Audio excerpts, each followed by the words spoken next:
Welcome to Good Learners. This is Leah Matthew, and I will be talking to you about the sources of history.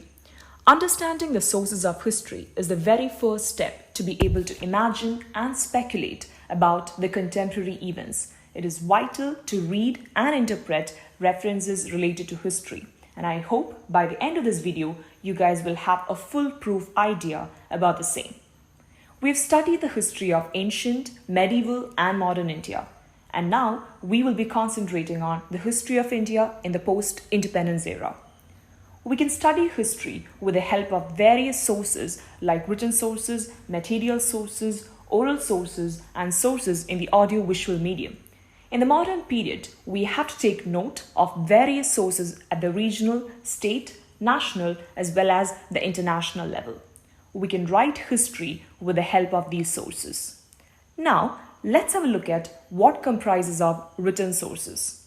It includes newspapers, periodicals, encyclopedia, postage stamps, government gazettes, diaries, reference books, correspondence, and documents in the archives. So, let's begin with newspaper. Newspapers are considered as the fourth pillar of democracy in modern period. Through newspapers, we can get information about national and international affairs, politics, arts, sports, literature, and social and cultural affairs. Most national newspapers have started their own regional editions. The Press Trust of India. After 1953, the Press Trust of India has been an important source of primary details of all important events and of articles on important subjects.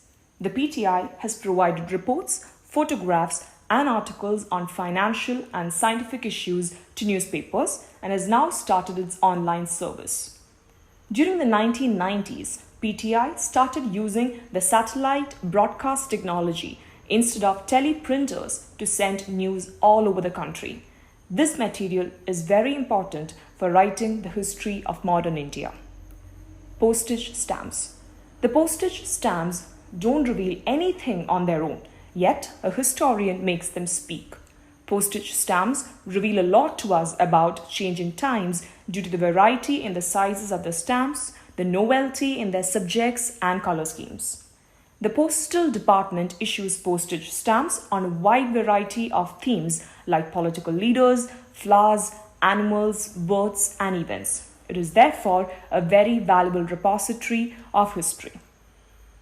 As you can see here, material sources include coins, ornaments, museum, places of worship, modern architecture, royal seats, and clothing. Coins. We can understand the history with the help of coins and the changes in the printing of currency notes. Reserve Bank of India prints the notes. It has its headquarters in Mumbai. The coins from 1950 to those used at present, the metals used for making them, and their different shapes, the diversity of subjects on them, together help us to understand the important contemporary issues in India. Museums. All states of India have museums that depict the characteristics and display the cultural and social heritage of the state. Apart from the government museums, some private collectors also set up their own museums. They are based on distinctive subjects. For example, coins, notes, lamps, and nutcrackers in different shapes. Oral sources. These sources include folk tales, folk songs, proverbs, ballads, and ovis, which is a Marathi verses in the oral tradition. Audio-visual sources. Television, films, internet are referred to as audio-visual media. Many domestic and foreign television channels also come under this head. For example, the History Channel, the Discovery Channel, and so on. Film and Television Institute of India, FTII, established in 1960 at Pune with the purpose to provide public education. Inter News Review produced various newsreels on important events in politics, social issues, arts, sports, and culture. Produced documentaries and news releases on prominent people. Conclusion. Till now, we've seen some important sources for writing the history of modern India. The times in the 21st century are changing so rapidly that even these sources will prove to be inadequate. Since a subject like history touches all the aspects of our lives, efforts for preservation of such sources are made at all levels. We should also contribute to this effort. So that's it for today. More videos will be out soon. So till then, sit tight.